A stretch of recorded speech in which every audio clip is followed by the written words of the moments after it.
Hello, everyone. I am so sorry for that intolerable delay. I screwed up some incredibly basic step when I was trying to set this up because I haven't done a YouTube live stream in quite a while. I've been on them, but I haven't hosted any of them.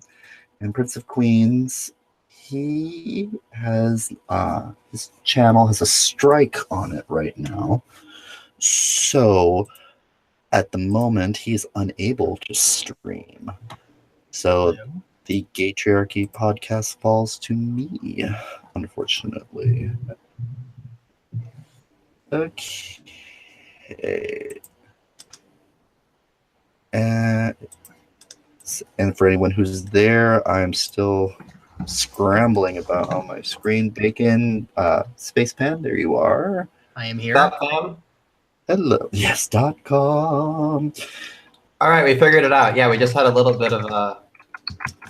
Forgive us, people. We are just a bunch of several gay guys on the internet trying desperately to make sense of YouTube's advanced but incredibly unintuitive technology.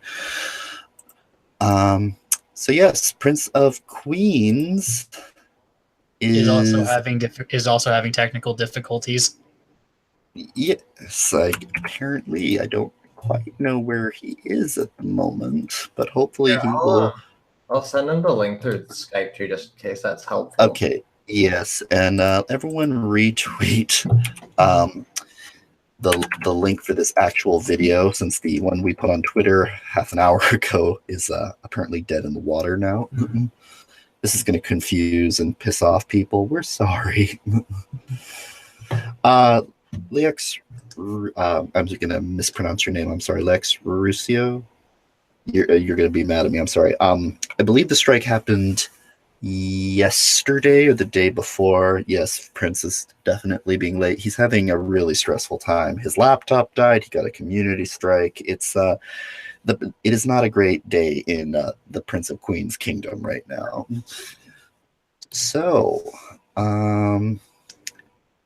yes.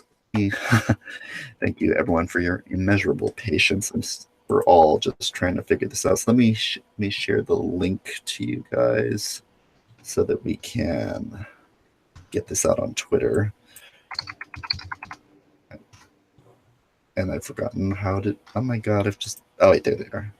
It's like I seem to have forgotten all my basic technical faculties. Okay, there's the link, so you guys want to retweet that out. Any of you who are watching this, please, if you are a fan of any of us, even just a little bit, or you just don't hate us, retweet, please. Do something. Share it, go outside, scream, tell people to watch the podcast. Yeah, because if you don't mind, I just wanted to comment on this. Like, if it's a small channel, like every single like and comment really matters. And that's kind of the cool thing about following the smaller channels is it's, I don't know. It's just lots of fun. Yeah, you get a lot of interaction, which you just really can't get with the bigger channels. So yes, it's like going to a local diner instead of going to Denny's. They both might give you food poisoning, but at least the local diner will probably feel bad about it. Also, they won't give you a gift card. Oh, go ahead. I think you might need to add Prince through Hangouts if you know how to do that, because it's a phone thing. I'm thinking is a problem. I thought I sent it to him on. No, the link I sent him was like a shortened one because I copied it from Twitter. Oh, did you send the one that I sent you? Yeah, to him, okay. not to like Twitter, not to like anywhere else. Well, no, but you're here, so obviously it works, and I've used it on a phone before. So maybe you just didn't copy the whole link. Okay. I don't know. I'm not sure if he got it from the one I sent him, or I don't know. Whatever. Well, can you resend explain it all that as if everyone's really interested? I two viewers, so definitely not. Just retweet the link that I sent you to him on Skype, please, and he'll have to figure it out. Okay, so without further ado, so what are we all here to talk about? So for me, the subject that I'm most interested in right now, which I think the whole internet is probably censorship, aka Count Dankula, and now with Prince's rather ridiculous community story. I believe I don't want to take the wind out of his sails, so I'll hold off on talking about it because I don't know much. He'll probably want to talk about it. But yeah, I'm assuming you both have been following the Dankula situation, like every other YouTuber. Oh I yeah, have. that's it. It is, 2018 is officially 1984 now.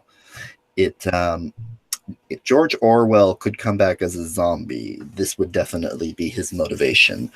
It's funny. I'm really just waiting for the Braveheart memes, assuming they aren't everywhere already. But come on, is there anything more obvious at this point than to have Mel Gibson giving his epic speech about Scottish people and their indomitable will for freedom, juxtaposed against the Scottish police giving out Facebook and Twitter, I believe it was Facebook, announcements about how they know who you are, they can see you, and hate crimes are not tolerable, as is my abhorrent Scottish accent. So, My They would favorite rather is, take- I think, the pug out, like the "Don't Tread on Me" flag. It's the pug. oh god, yeah, like, oh yeah, I'm not very good with GIMP yet, but I should definitely figure out if I can do that. But yeah, at the very least, pug memes. I mean, even I know those are everywhere, and I'm not super plugged into the internet. But yeah, I'm calling, or at least predicting, that Braveheart memes about this subject are unavoidable. I mean, is there any more iconic, like, just annoyingly stereotypical Scottish depiction and about freedom, no less, and a Scotsman being convicted of a hate crime for making a joke on the internet? It's just ridiculous. And unfortunately, a lot of normal people who don't spend all their time on the internet thinking and talking about this stuff just don't understand. I tried to tell my father about this, and he was like, well, they have hate crime laws, and that's, it's really not very acceptable, which is bizarre because my dad's an old hippie. I mean, he's a doctor now, so he's not that much of a hippie, but still. But it's just difficult to explain to regular people that, yes, the joke was stupid and tasteless. It's the internet. Everything is stupid and tasteless on the internet. It doesn't mean that people should be thrown in jail for being, quote, grossly offensive. I mean, that's going back to the Victorian era, where, like, if you depicted a woman with an ankle or something ridiculous, that you would be, like, immodest. What I just love about it is that, like, in the future, like, social studies textbooks, there's going to be like a Dankula paragraph or a Dankula chapter even. Like, I love the fact that now the internet culture is like part of the real world. So everybody's like stupid like internet names and handles are just part of history now. It will be very interesting to see how, if at all, the Dankula section of the history book will be remembered. Let's see. Well, in England, it might not even be remembered if the BBC's not even reporting on it. Oh yeah, the BBC is. Yeah, the BBC They're radio is quite. silence. They're beyond radio silent. I think they're actually going out of their way to Ignore it and possibly discredit it. America's barely noticing it outside of like academic circles because or Twitter. Well, I mean, we're not academic. There is nothing academic about any of these channels. I think we're lucky if we all include sources in our material, not because we don't make sense or research, but at the end of the day, if you have a YouTube channel, unless you are Christina Hoff Summers, Aiden Paladin, or Tildeer, chances are you don't have a whole lot of sources because the majority of commentary is just opinion. Because people like to go on the internet and stare at cartoon animal or pieces of bacon or Spacepan. But yes, we all like to stare at Bacon had a shit ton of sources in his like last video we uploaded. Yeah, I did. We have like holy sources. Oh yeah. Yeah.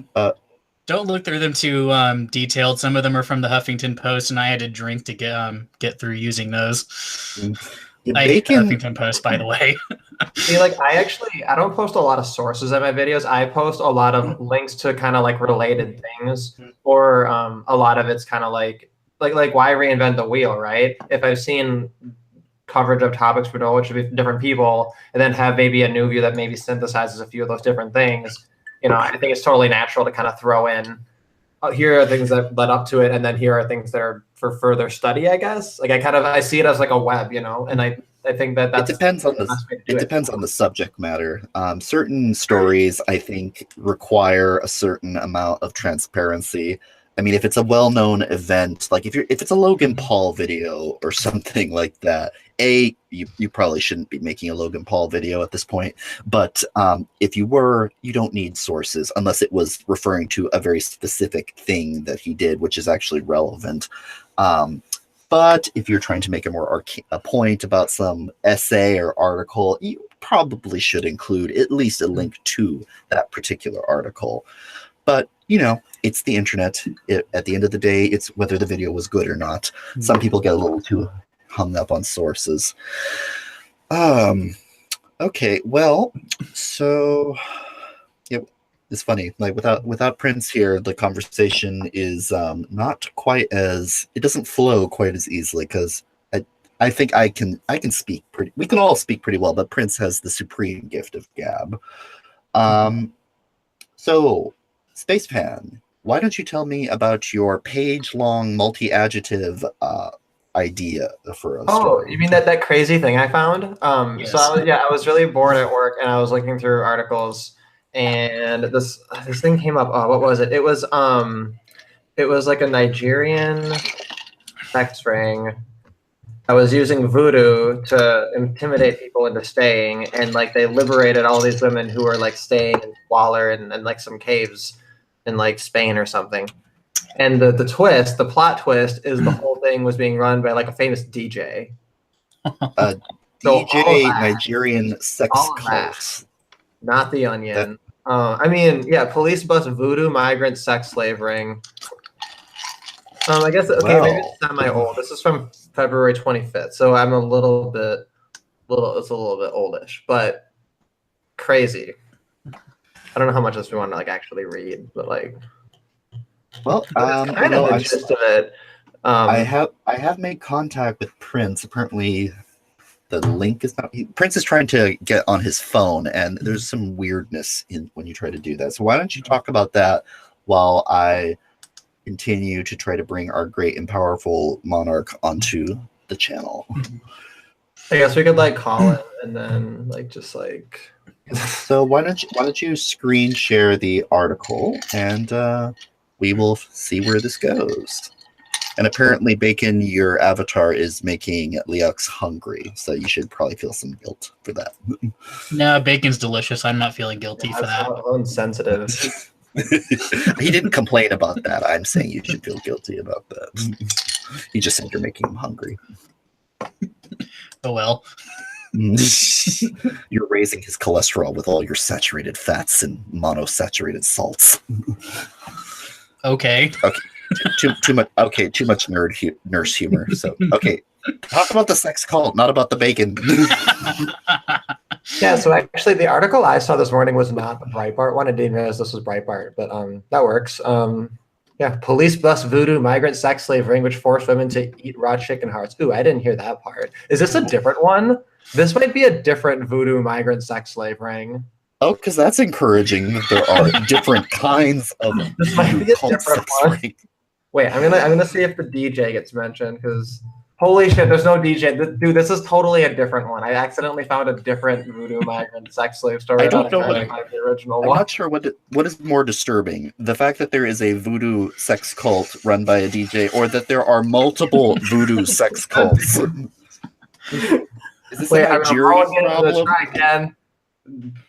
What's up? Try again. Voodoo sex ring migrant. Well, okay, so the Breitbart would use the term migrant. It was Nigeria, and then Spain was involved, and there was a DJ. Let's try again.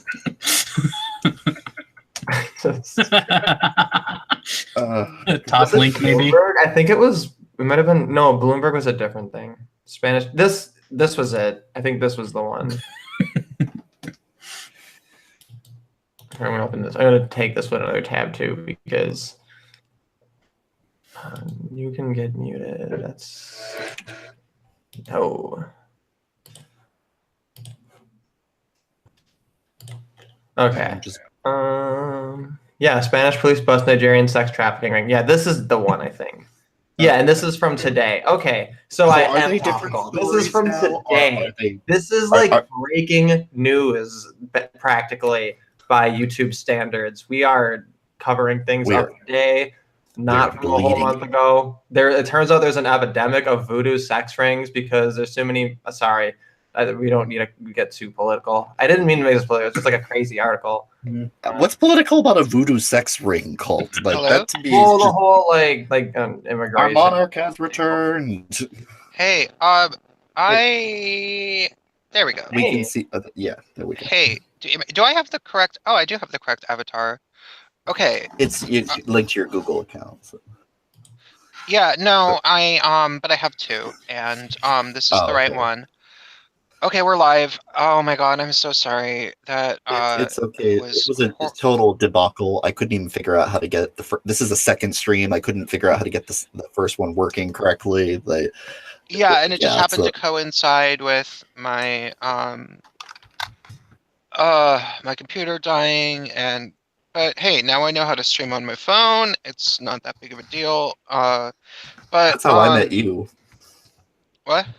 I was streaming on my phone when I first met you. I did everything on my phone. Oh yeah. What is this? What were you guys talking about? Apparently, there's more than one. Like, there's a problem with multiple voodoo sex cults. Okay, so here's the thing: you never tell us what these are going to be about. So then during my Fridays, I'm like, well, I'll see if I can find an article or two. And I don't know. I think this came up, and I was like, this is too crazy not to mention. Part of the onus is on you. You're supposed to be always finding things now. Okay, we'll keep on finding. Well, this is a thing I found, and it turns out I was looking for the original one, and I accidentally found one from the month before because this is like a thing. There's multiple like voodoo migrant sex slave rings. So this one they got busted recently by Spanish police. It was like a Nigerian one that would, I think they brought him into like Libya and then across to like Italy and then into Spain. But this one was run by a DJ. That's right up your alley, Prince. Like, you need your own personally branded voodoo sex cult. God, look at how this is written. This is so annoying. Like capitalized every letter. Mm-hmm. Oh my god! Except for prostitution, that's uniquely like capitalized. Like they don't want to draw too much attention to that. Like all the is a prostitution. I don't get it. Well, they don't want to. Who is this? Who are you? Who wrote this? There's no name. I consider this subject to be a success, if nothing else, for the fact that it allows me to say voodoo sex cult, which is now my officially favorite phrase. It just rolls right up. Like, that would be a great name for a channel. Hello, I'm voodoo sex cult.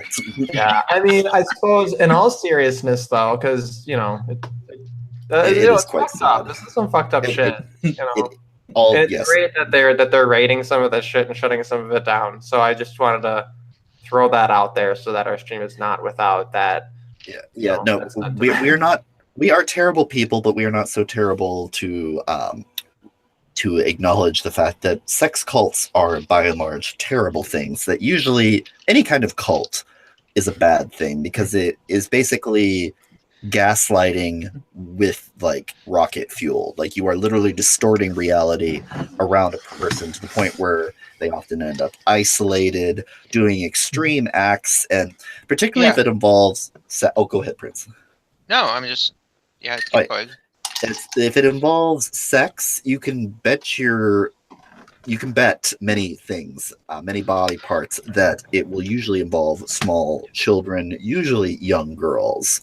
I mean, there are exceptions, but the vast majority of sex cults seem to revolve around young women. I believe our favorite non-binary Ripley clone, Rose McGowan, grew up in a sex cult in Italy called Children of God or something. So I have them friends that connected. were in that cult. It's a really big one. It has lots of factions around the world. I did not know that. That's yeah. I had multiple friends that were in the one in Japan. Oh, I don't you know. told me about that. That's some crazy shit. Yeah. You have like one friend in each cult. They were all in the one in Japan. And it's weird too because I met them in different places. Like I knew some brothers that had been in it in Seattle, and then I knew two different people that were in it in the San Francisco Bay Area. Well, actually, two of them were brothers, and then this one other guy that they met that coincidentally had been in it. Yeah, no, they're a big old franchise, I guess, apparently. Well, at that part, then it's probably about the money and the sex. I just want to say I love this comment on this article. Lock the DJ and other culprits into a prison. Into a prison. I liked it. DJ, Cover, you're on point. Oh, one thing too. Obligatory MRA comment. These are alleged perpetrators. Okay. So well, they have to say alleged because if there's not absolute proof, they could get sued for libel. I learned that from Tim Pool, which is why he prefaces all of his statements with alleged or this is my opinion, because otherwise lawyers. Zarlo 5899 has informed us that voodoosexcult.com is an actual website. Good to know. I mean, you didn't know? I didn't know. I'm going to check it out right now. Voodoo Sex Cult. Also, I found out why this article is written all stupidly. It's a transcript. So I guess we're just seeing the psychological biases of the person who typed it. Just they don't capitalize prostitution, and they didn't capitalize this single instance of the word for. Everything else was capitalized. The end. Okay, I think that covers all the most important things about this Nigerian sex trafficking ring. Oh my god, voodoosexcult.com. It seems it's unsurprisingly it appears to be a porno. Okay, let's not go there. Let's see. Oh wait, no, it's not porn, but it's not suitable for work. So yes. All right. Hey Prince. So I did briefly fill the few viewers that we had lost and got back. About your situation. Is that something that you want to talk about? My situation, my laptop died. It's not really a big deal. I should be able to get my new computer up and working within the next few days. I am, the worst thing about it, for the most part, I didn't really have anything on that laptop. It's all saved in YouTube, so unless my channel gets deleted within the next, couple days, actually, that laptop was like way out of memory, and oh god, sorry, I don't know why I just took a bite of a chip mid sentence. You wish to share the carbohydrates with us virtually. Yeah, so that laptop was like totally out of memory, and it had been for a long time. And I had this PC, but I didn't have all of the components to actually like get it up and running. So I was procrastinating on setting it up because I didn't have to. And then, of course, the laptop actually dies, but it's kind of cool because then I can get my PC set up and then I can download all of my videos and have it on a place that has a lot more storage, so I can make sure that the videos, if my channel gets nuked, then I'll still have the videos. What else should I really even say? I don't know. It'll take. Oh, the worst thing that I lost though was yesterday's video, and that's annoying. Because yesterday's video was particularly good, and granted, I can recreate it. I can re-engineer this video. I remember exactly, basically what I said. but I did a pretty good job executing it. You're afraid And of losing some of the magic. well, it was about 16 minutes long too. It's fucking annoying. That takes And forever. yeah, I mean, yes and no. Maybe I'll make a better version this time. I don't know, but it was about something that Saint of Bacon had already made a video sort of talking about, which is and we've talked about this. Like, I don't know if we talked about it on air. I don't remember. I don't remember all the things that I talk about on streams and stuff. You talk to so many people on so many streams. There's been a lot of streams and a lot of Skype calls over the past couple of weeks, is what I'm gonna say. And one of the things that I've talked about with people is this drug-resistant strains of HIV and people catching HIV while being on the PrEP pill, and how I always saw this coming, and it's not simply so much that I always figured like maybe that was going to happen, but it's even a little bit more diabolical than that, and it took me a while to like really piece this together, but this was in my subconscious. Have you guys ever heard the conspiracy theory about how AIDS is a man-made disease and they gave it to gay men to test it on human specimen? Yes. Oh, I thought it was to kill black people. Well, no. Okay. It was I think that what it was. Africa. I think that so I think that the conspiracy theory goes like this. They created AIDS to be a population control thing. Like, I think that was sort of like people are saying that allegedly the government or some shit created HIV and AIDS. They found some monkeys that had this disease, and then they bred this disease in monkeys, and then they wanted to see if it was going to work in humans. And it was supposed to be for population control, which, I mean, I guess maybe that if this theory is true, it seems to maybe have worked a little.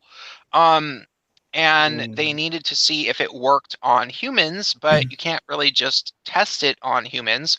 So they gave it to gay men by way of a vaccine that was supposed to be for hepatitis B, and they distributed it in New York City in the late 1970s, is according to this conspiracy theory. And basically the conspiracy theory goes like, yeah, they did it to gay men because nobody cares about gay men. And I don't know if that's true or not, but when I heard it, being that, you know, I don't fucking trust anything about the government at all, ever. Like, I have that kind of paranoia thing about me. I'm just that kind of person. I couldn't shake the feeling that maybe that was true. I've always kind of thought that maybe that was true. And so all of a sudden they have this new vaccine and they're trying, and it wasn't simply that they were, you know, suggesting. When you talk about the vaccine, are you talking about Truvada? Yeah, I'm talking about, yeah. And it was the same kind of thing where it was like there was all sorts of advertising for this, and there was like the Truvada horror t-shirts, and like every time I went and saw a doctor, the doctors were trying to get me to go on it. They're like, so are you having sex? And I'm like, sure. And they're like, okay, will you go on Truvada? Will you go on Truvada? And I'm like, huh. And I was like, I'll think about it. And I came to the conclusion in my head, I was like, okay, I don't think I want to go on this, because they tell you that you're supposed to go on it and use condoms, and that's great and everything, but I know myself. Once upon a time, when I was about 12 years old, I told myself I was only going to do natural drugs like pot and mushrooms. That didn't last. And so, you know, I'm not going to like go on this pill that's going to supposedly, you know, like, I can kind of not use condoms, but I'm still supposed to use condoms and blah, blah. No. I got to like not go on the pill, because otherwise I'm just never going to use condoms. And that was sort of, and then also like, I'm not entirely sure that this pill is going to work long term. So the video is about 16 minutes long of me telling that story for the normies and everything, and I lost the whole thing, so that kind of sucks. Yeah, that is sad. It's not. Yeah, I mean, I actually used PrEP for a while when I had insurance, because that's one of the things about it is it's very, very expensive. It's not really a vaccine per se. Some people do. Oh yeah, no, I know you do. I'm speaking to the audience. It's more of a prophylactic. It's kind of like in a way, it's sort of like the opposite of antibiotics. You take antibiotics to rid yourself of pernicious bacteria. Well, you take Truvada basically as an inoculant to prevent your body from contracting the HIV virus, and it's supposed to be 99% effective. It's dropped down to 86%. Yeah, it's that 86 now. Yeah, that's really troubling.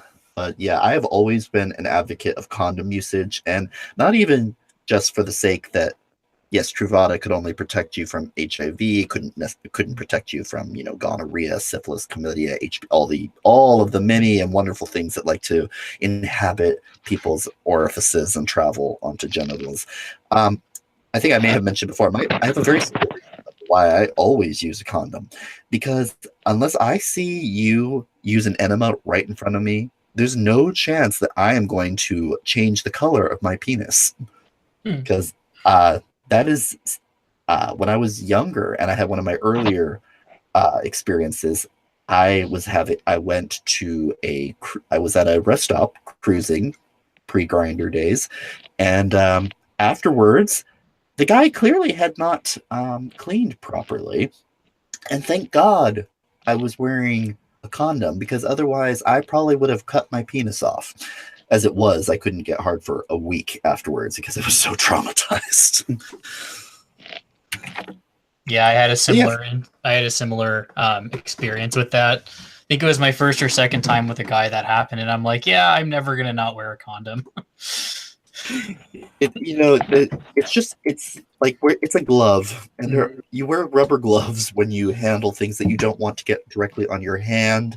I tend to think the penis is the same way, but you all do you. Well, in that case, I'm not just doing me, I'm doing someone else. So I feel the need to mention that Zarlo has made a website about the Gaytriarchy. It is Gaytriarchy.xyz, and but it's got all three of us on there and links to. Oh, cool! I love that. Yeah, I'm stoked for that. Thank you. I am. Oh my God, we have our I was listening to Karen Strawn on V's channel. I was listening to that too. Oh my God, I have the same story you have about like making a video and then like, well, in my case, I told Allison I made the video, and then she was like, "That's not," and I was like, "Okay, fine." So I just like have it. Well, and I was really conflicted about it too. Like I kind of sat over it. The other weird thing. No, okay, I have no. Hey, Derek? How about I fucking talk? Jesus. Okay. So, I has nothing to do with anything having to do with me and the Honey Badgers and any of our relationship. It just, I was listening to her talk to V about their finances and their organization and how exactly. Wait, can you guys hear me? Yeah, we can hear you. Okay, sorry, because my my phone just the screen turned off, and so I was listening to them talk about their organization and how it formed and everything, and like who does what and everything. And there's the they all have their own individual kind of talents that they're unique at, and it turns out that like Brian tends to work on more of the production and everything, and so maybe it's gonna develop to the point where we do have somebody who is our web developer and is like networking and doing, I don't know, it'd be cool. And I guess these things happen organically. I actually bought a domain name on a a drunken and angry whim the other night. I don't know what I'm going to do with it because I have it, but then it's all I have is like this Squarespace trial thing, and but I don't have the technical experience to do anything other than to make a shell, and I don't know quite how to use it the way I want to, so I have to talk to people. But yes, noban.me is my website, but I have not quite figured out how to use it.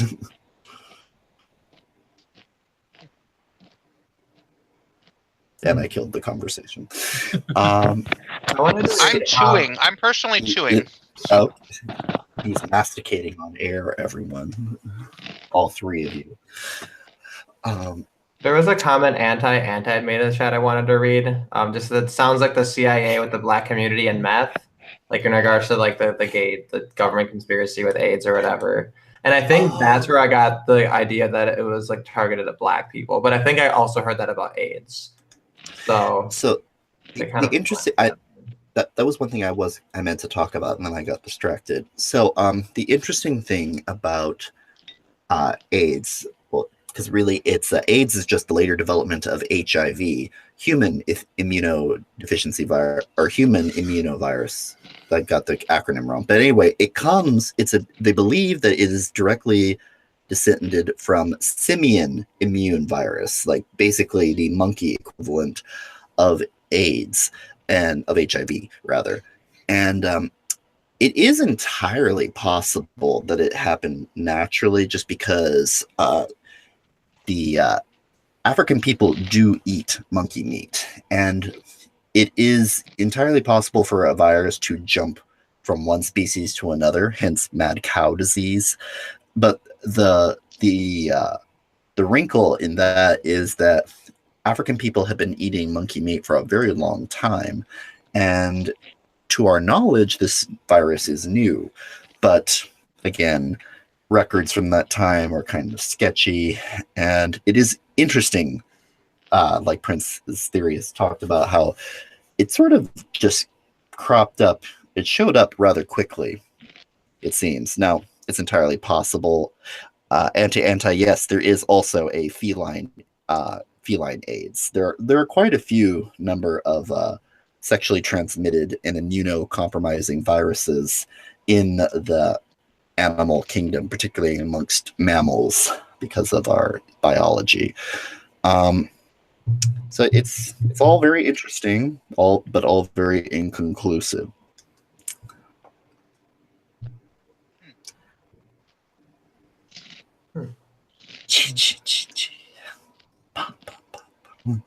Yeah, I kind of so I had it's no problem, but we're floundering, Prince. So I had started with I totally get it. I started with the whole Dankula situation because everyone has to talk about Dankula, 1984 and whatnot, and that's actually kind of what inspired. There's a new thing, huh? There's a new thing. Oh, okay. Let me put the thing back in my mouth. No. Well, there's some sort of did you guys get that weird email? Or no, you guys aren't YouTube partners. Mm-hmm. So you probably rub it in our face, Prince. Well, no, because it was only sent to YouTube partners, but it had something to do with some sort of EU crap that they were talking about, and I honestly, it was like, did you get it? I did get that. Actually. I did get that. I skimmed it. I didn't get it. I was like, what are they even talking about? Oh my god, I'm gonna have to listen to some video where somebody who understands this explains it, because I don't get it. They probably, who's probably going to talk about it if they haven't already, is that, do you ever watch the channel YouTuber Law? I've seen it once or twice. He's he's not the most entertaining person, but he's a lawyer and he's very in depth. I can get into that. I bet you he is. I bet you he's going to talk about it. If I had to guess, just based on what I know about what's going on right now, is that the EU has been trying to corral not just their own people, but particularly American big tech and the internet at large. It started with that ridiculous right to be forgotten. Now they've got their ever broadening hate speech guidelines. So if I had to guess, it probably has something to do with if you violate, X EU guideline on this or that, you must take it down, or whatever bad you won't be able to view in this part of. I don't know. They'll probably take your channel down, or like send like a drone to strike you down or something. Mhm. Or I Gestapo will show up and take me away. Yeah. Did you guys ever see that short film about killer drones that someone made, like about little personal size, like basically kamikaze drones, and what the world will be like? No. That's the Black Mirror episode counts. I should. Oh yeah, find, with the little bees. Yeah, it's kind of. God, that episode's so good. That episode's like, it's basically a movie as a standalone thing. Like, Yeah. that's probably the best. Okay, so it's called Slaughterbots. It was a film made by a think tank showing, like, with technology that we currently have, how dangerous the technology of killer drones would be. It's actually quite interesting. Should we put it on? Or is that not how it works? Like, are we not allowed to watch other channels and just? Well, It's probably not a good idea, and I can't watch it on my phone anyway. Oh, that's streaming, right. so. Well, anyway, yeah. You should everyone. You should check out Slaughterbots because it's quite terrifying. Basically, they show, like, at the point where drones become inexpensive enough to be mass produced with the technology that we have now. So, like, like 10 years or something, a future where anyone with like more than $100 could purchase a drone that is sophisticated enough to figure out who you are and just kamikaze into you with a small shaped explosive, and that are small enough and maneuverable enough to get in through basically any opening, whether it's a air vent or wherever. There would be very little that any government or any group could do to stop other groups, and so we'd all have to live inside basically all the time. So kind of like now, only with the actual threat of real death, not just Twitter death. Huh. Scary. Well, we gotta learn The to get along, I guess. Yeah, the ultimate demonetization: death. You have been banned from existence. See, okay. My thing about, I have always been very optimistic about the information age. Like, I've always thought that it would be kind of like, it would be difficult, there would be growing pains, but then we'd be better for it, and like the world would actually be a lot more harmonious because people would have to learn to get along with each other and share resources better and blah blah blah blah blah. But I think that I had that largely because my father was a computer scientist. Like, he actually was for well over 30 years. He was a professor for 30 years, but then after he retired, he worked at he still worked as a computer scientist, and had been a computer scientist before he got his doctorate. He was working with computers. So he always, sort of talked about the world in terms of the world eventually becoming run by computers. Like, I was raised with that vision in my head. So it's hard for me to imagine a world where all of this just goes horribly, horribly wrong someday. Because I had been. Oh, I'm echoing all of a sudden. Okay, maybe not anymore. Not anymore, no. Yeah. There's a weird hum in the background. Are you near an air conditioner? No. Oh. I'm not. Well, then maybe it's just my headphones. Never mind, sorry. Okay. So I had been kind of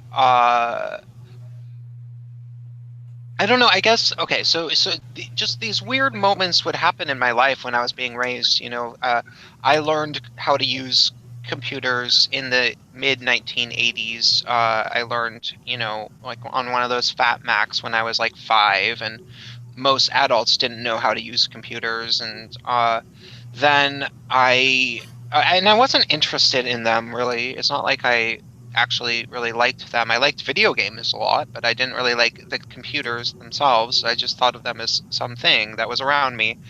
And then, but then I also learned the internet, and I understood the internet kind of at a very early age. But I didn't actually get into it very much. And but I would have these conversations about my dad, and with my dad about the internet and the changing face of the world. And we would talk about like Big Brother and stuff, like when I was pretty little, like maybe 10 or so. And he would be like, so a lot of people say that this 1984, which I hadn't even read, but he would talk to me about it anyway because my dad was weird. Like, And then I bring it up to you almost every episode that we talk to. yeah, and that's one of I think one of the other things. I've never felt like I had to read this book with my dad being who he was, basically. You still should, but yeah. I know, but it was one of those things where like I had heard about it for so fucking long through not just my dad, but from my sister, and it's everywhere. yeah, but if it's like if your dad is one of the people that shaped the internet, like when I was a kid, here's the thing. When I was a kid, there was a day that my dad had to give me a talking to, telling me that if there was ever a package delivered to the house that seemed the least bit suspicious, or I think even a package at all, that I am never allowed to open any packages because of the fact that it might be from the Unabomber. Oh my goodness. Because the Unabomber's thing was that he hated technology and he was trying to kill all the computer scientists. That's right, he was a Luddite. Yeah, so my dad was one of the people that, shaped the internet in a lot of ways. And for me growing up, I didn't really talk to my dad a whole bunch. Like he was kind of like always on his computer, and I was always playing video games and watching cable television, and we just sort of ignored each other for the most part. But like when he would drive me places, like he would like to drive me to school instead of me taking the bus, because he would get a chance to talk to me a little bit. And so we'd have conversations. And one of the things that we would talk about would be just, the world, and we'd have these like semi-philosophical discussions. And one of the things that I remember coming up was Big Brother and how things are going to adapt in the future. Like, how are we going to deal with a world where we can communicate with each other so easily that it's practically like we're all watching each other. Like, what's going to happen if not only are you watching something on television, but the television's watching you back? What is it going to be like then?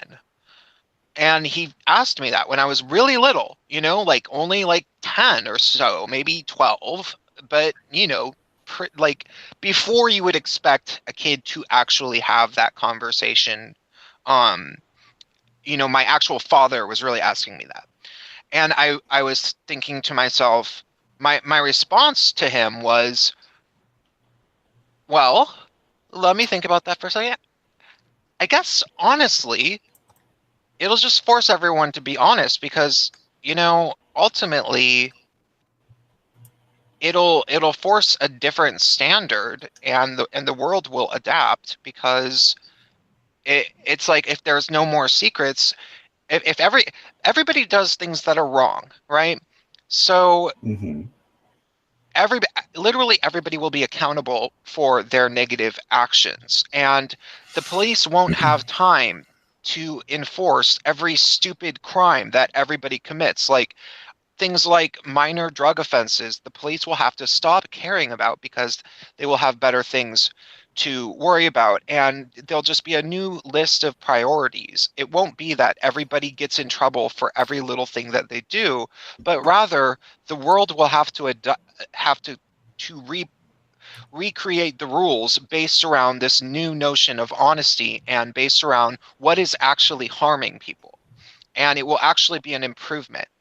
And my dad was like, good answer. That's what I think, basically. So, yeah, we're going through one of these weird times where it's really, really rough, but I don't see a negative outcome. Like fucking hell, Angela Merkel, give up already. I really hope you're right. I mean, it is encouraging, I guess, in a kind of perverse way that although there are some ugly sides to nationalist movements, I have to say, even though growing up I believed that nationalism was basically the other N word, I'm not all that impressed with what globalism has been doing. So I don't know. Maybe I guess it's a natural consequence to the Angela Merkels and the crazy Swedish feminists, and now Theresa. I don't know if it's Theresa May explicitly, but so much of the stuff going on in the UK. The EU. I always thought the EU is scarier than China in many ways, because China is very easy to point out when they're doing something wrong because they don't bother hiding it. But the EU inveigles everything it does in, tolerance and multiculturalism and enrichment, but they are way more aggressive about trying to export their vision to the rest of the world. China's basically, we have our firewall, we do things our way in China, don't fuck with us or you won't get any free shit from us. Europe is more like, well, we're Europe. We do things the right way. You don't do them that way? Well, fine. Not only can you not do business with us, but we're going to sue you and harass you and make sure that you do what we want, or everyone's going to pay for it figuratively and literally. And by the way, we'll ban you from our country. Yeah, it's very, very strange. And the thing is, I feel like the EU needs, well, no, that's not entirely true.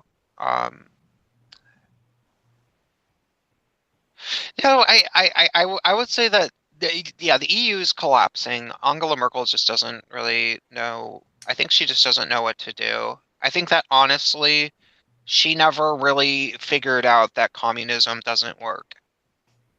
Like, I think that I think that's just my. with the virus. I like to drastically simplify geopolitical leaders into scripts that I would have written in not in college, but it all just becomes a big play that I am maybe going to write someday in my head, and the person has to have a rather the type of motive that you could make clear in 90 minutes. And to me, Angela Merkel's motive, like by the end of the fucking play, her deal was simply that she was a goddamn communist when she was, in the 1960s or whenever she was in college, and she never got over it. And she pretended to, but secretly wanted to turn all of Europe into a big communist state slyly, without really saying that that's what she was doing. And she figured that that would be some sort of stepping stone of making the whole world that way, and it's sort of not working out in her favor. Things are there's all these problems, but she doesn't want to admit it because she wants to keep the dream alive. I just thought of in listening to you describe that as a play, I'd actually pictured a small play that I thought would be really interesting. Definitely if you wrote it, but just in general to see like Angela Merkel and Hillary Clinton meet in a coffee shop. Mhm. I don't know. It just to me like it seems like that's a conversation that you could go so many different ways. I like the Well, idea of you know all what would be all funny? together. I want to see like an undergraduate where they're all like an undergraduate in college together. Yeah, that would Putin be funny. and Trump Mm. and Jeb Bush, my favorite. The other thing that would be funny would be to have like different little versions where like the version where Hillary Clinton actually won, the real life version, the version where Brexit didn't happen and Hillary Clinton won, you know what I'm saying? Like, Mhm. Different outcomes, different yeah, possibilities. Oh, that'd be like some sort of a multiverse. Yeah, no, coming back to my beloved Star Trek, they had that. They had several episodes that dealt with parallel universes, but Tasha probably. Yar. Oh God, yes, Tasha Yar. Yeah. But no, even better than that was I forget the name of the episode now, but there was an episode where Worf went through an anomaly. Hashtag my favorite thing about anomalies on Star Trek is that they happen every episode, so they're really more like regularities. But anyway, so yeah, Worf Yeah. goes through some sort of subspace anomaly, and it causes him to come unstuck in the multiverse. They call it quantum reality because I think DC would sue them or something.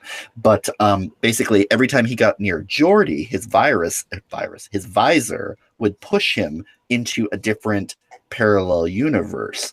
But only Worf would realize that anything had changed. And so every few minutes, something weird would happen. Like Worf would be talking to Troy, and then the next minute she'd be wearing a different dress, or he'd be talking to Picard, or like Picard was dead in the next moment. It was super interesting.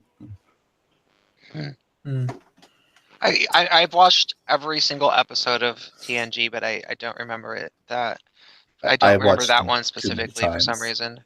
Have you guys ever I watched saw- Farscape? Nope. Farscape. Oh yes, it was Farscape's such a the good best show. No, but it's very, very, very, very, very good. In my opinion, the absolute best science fiction show to come out recently would have to be the reboot of Battlestar Galactica. Oh yeah. Like, I mean, they're I all loved it. wonderful. Oh God, this has all happened before, and it will happen again. I've been including that in videos recently. I actually I put saw- it in the video that I saw it. lost. I was so No, excited the one that I when made saw that. yesterday. Oh, you did that too? I didn't get.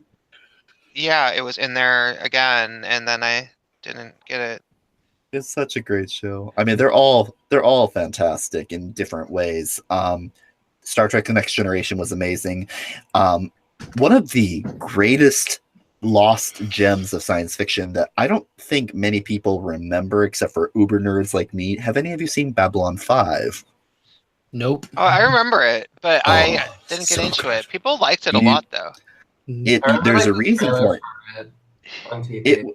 It was really, really different. It was super ahead of its time. So it's old now. It's so old. It's like almost 30 years old now. But the amazing thing is it really has aged very well considering how old it is. I mean, some of the dialogue, well, actually, no, the dialogue is quite good because it's written by J. Michael Straczynski, who does a lot of comic books. But basically, in a nutshell, what made it different was it was the first time that someone had tried to make a science fiction show on a low budget with a continuous multi-season story arc. Like it was written like a novel with a beginning, a middle, and an end, and it was done on a low budget with story at the forefront. And it was fascinating because it was more or less completely serious. There were no children, there were no throwaway gags in it. It was just and it was trying to be very realistic. It was about a space station that was being used as sort of like, you know, the intergalactic UN, but it wasn't like Star Trek where everyone was like hunky-dory. No, people hated each other. The alien races were constantly on the brink of war. They had prejudice. There was racism, sex, drug use. Like it was absolutely phenomenal. And then it was woven together with a bunch of different threads came together with this overarching story that lasted 5 years, and it was just amazing. The special effects are quite dated now, but they were never super realistic to begin with. They were always just sort of, yes, Feral Cat, we are all Kosh. Feral Cat, I love you. But that is from Babylon 5, obviously. But yeah, the writing, so good. The special effects were a bit strange because they were just 3D animation. Like, they look like 3D animation, but they're very pretty. So even though you watch them now and you can totally tell that they're artificial, it's basically, if you treat them like you're seeing animation as opposed to, like, you know, models or an attempt to simulate reality, it's quite beautiful. So you should definitely check it out. I always my favorite sci-fi in the last 20 years is the Ghost in the Shell standalone complex. I love the introduction. I can't follow the storylines. Oh yeah, nobody ever can. What? I mean, that is like it is really good. The opening. No. The thing about Ghost in the Shell is that almost nobody can ever follow it. You generally have to watch each episode twice. And you I always would feel really smart if I did know absolutely everything that went on in an entire episode. And then you find out years later that you completely misunderstood it.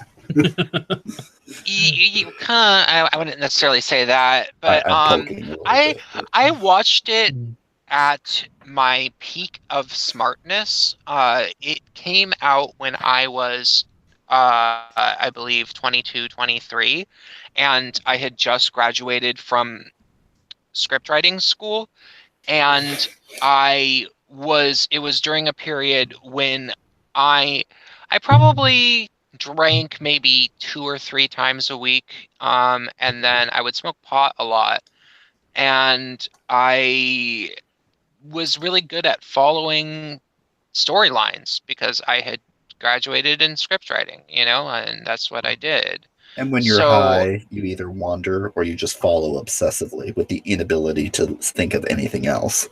Yeah, and it was kind of like that. And so I watched a lot of Cartoon Network because I had cable. You watched a lot of Cowboy Bebop, I bet. I watched a little bit of it. Oh, you should watch the whole thing.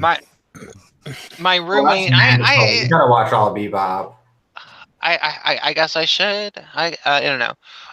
My roommate had cable.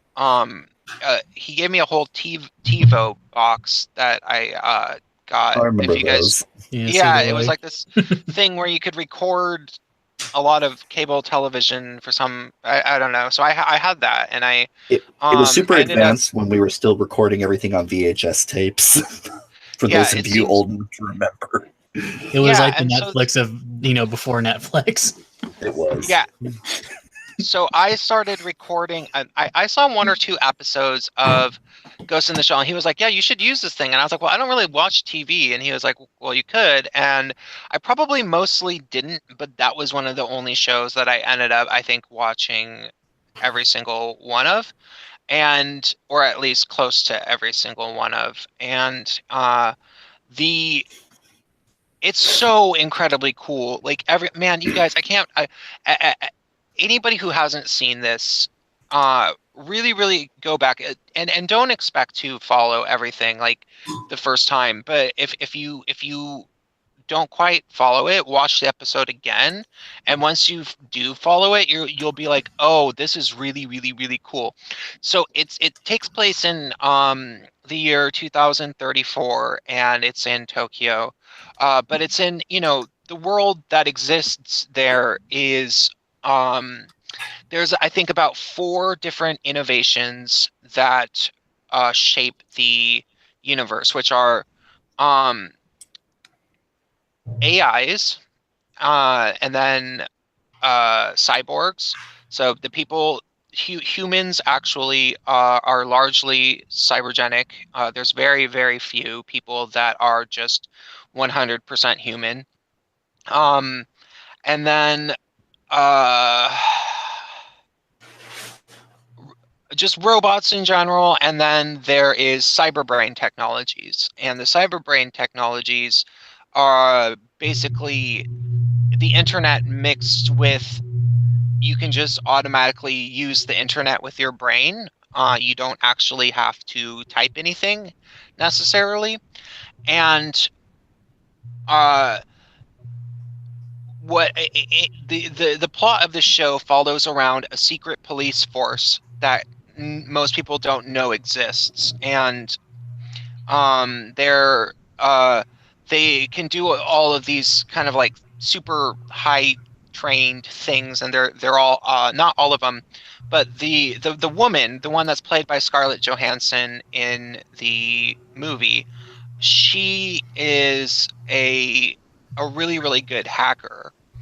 And she's a cyborg also. The only thing about her that is human is her brain. She was actually in the plot of the show. She was rescued as a pregnant. Her mother was pregnant with her, and was gassed in some sort of a terrorism attack where there was like nerve gas or something put onto the bus, and so everybody died except for, they found that the unborn baby was still alive, and they managed to save it and put the brain in a cyborg body, and they had never done that before. And so they raised this entire baby with, different, as the brain grew, different bodies for it. And so this entire person existed by way of, like, it had never known pain the way a normal person would, and like all these weird things. And so she ends up being like this super super good hacker, and the first season of the show revolves around this this character called the Laughing Man, and the Laughing Man is a cyber criminal. And he's a really, really good hacker, to the point where he held hostage some sort of CEO. The CEO was being interviewed in the middle of Tokyo by a news camera or something like that. And, there were all sorts of cameras all everywhere. And this Laughing Man guy managed to hack into literally all of the cameras, to the point, and then he blipped out his own face with this image of a Laughing Man logo. And everyone can look this up on the internet. Look up Laughing Man, and you can find, it's this kind of a internet lore, especially within hacking crowds. It's this legendary image, and if somebody has Laughing Man logo as their default photo anywhere, that person is probably fairly smart, is what I'll tell you. So the Laughing Man, he obscured his face, and nobody knew who he was, and he held this CEO on hostage. And so the Section 9, this secret police force, started trying to investigate him, because they're trying to figure out what's going on with him. And they, as time goes on during the season, I don't want to really give too much away, and I don't really remember it that well anyway, and you guys should all watch it, but they realize that he's not a bad guy. Like, he's not actually, so in hacking, there's, I guess there's the white hats, which are good hackers, and they do good things, and then there's gray hats, which are mercenaries, and there's black hats, which are bad guys. He would be a white hat, they figure out. And they're trying to figure out his motive. And it's really, really cool. Really fucking cool. Does it have anything to do with the movie? The original movie? Yes. So, yeah. Okay, that's all really all I wanted to know. I mean, Because I've seen a couple of the standalone movies, but they don't make any sense to me whatsoever. I've tried watching them before. But, yeah, the first movie. Evangelion all over again. Oh my god! Let's not even talk about Evangelion. I'm still recovering from that. The first movie is kind of boring. It honestly it mostly really just They brought anime introduces. to the West. No, it mostly just introduces the premise of the universe to the audience. So it kind of has a plot, but mostly it's just like, what if the world was like this? And It's that, very and then it's over. uh, it's very atmospheric. I mean, as a film, it's beautiful, and it's great that yeah, you don't yeah, need any context. yeah. No, I like it all right and everything, but it's I think that I saw the first movie when I was in high school before I understood it. Like I didn't really follow it. And I wasn't expecting it to be what it was. Like I kind of was hoping for a little bit more of an action thing and a little bit less of a philosophical thing, and so I just didn't really follow it. Um, uh, if you watch the first Ghost in the Shell movie, it's like, okay, what if the world was like this, and that's cool and everything. And then Standalone Complex, the series, basically takes that universe that the movie explains to you and actually makes a plot out of it. We'll definitely have to sit down and rewatch that. Um, yeah, the Yeah, only I like it. I like it even better than Star Trek: The Next Generation.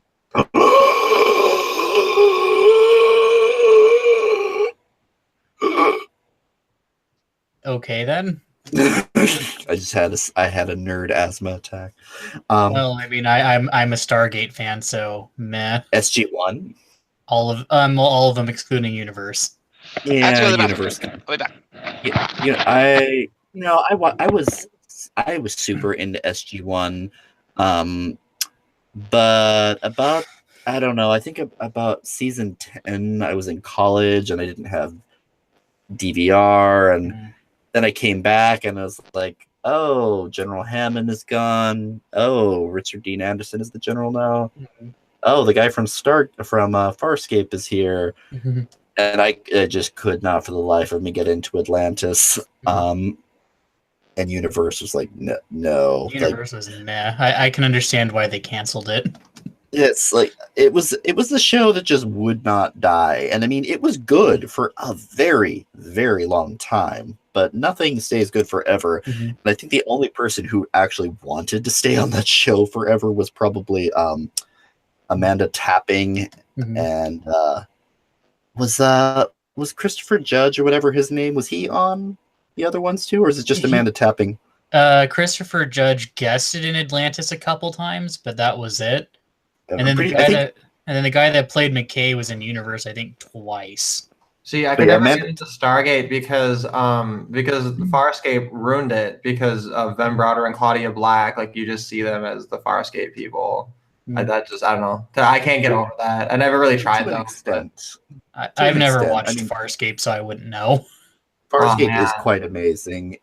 If nothing else, Farscape was amazing because of the Jim Henson Company and the amazing production design.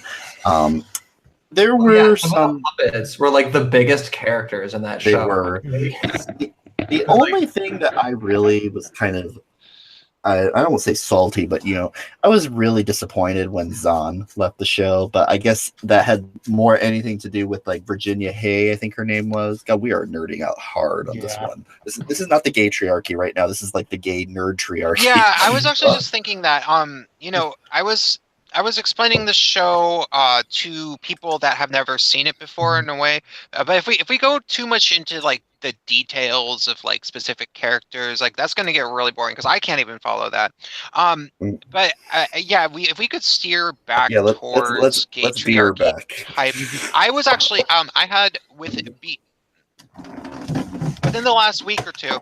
I definitely didn't bring this up last time. I had a little bit of a blowout, not blowout, but I got into one of my patented Facebook arguments that I used to get into a lot more commonly, but I stopped largely because I got unfriended and blocked by so many people, and then also largely just because I got burnt out on being in the trenches in Facebook arguing with people. You know, it just gets got old. tiring. Yeah, it got tiring, you know, and also there was a certain point where I wasn't arguing because I cared to argue with these people. I knew I was arguing because I wanted to gather material for videos. Oh And yeah, that's not good. yeah, and it's like it might as well have been bum fights at that point. You know what I mean? Like, Oh god. so I knew I was doing it, and it was getting kind of tired, and I stopped. But You hit rock bottom. I this time, what happened was I noticed, and this is something that I've been hearing more and more, because remember, you know, I still have well over 1,000 friends on Facebook, and most of them are gay men.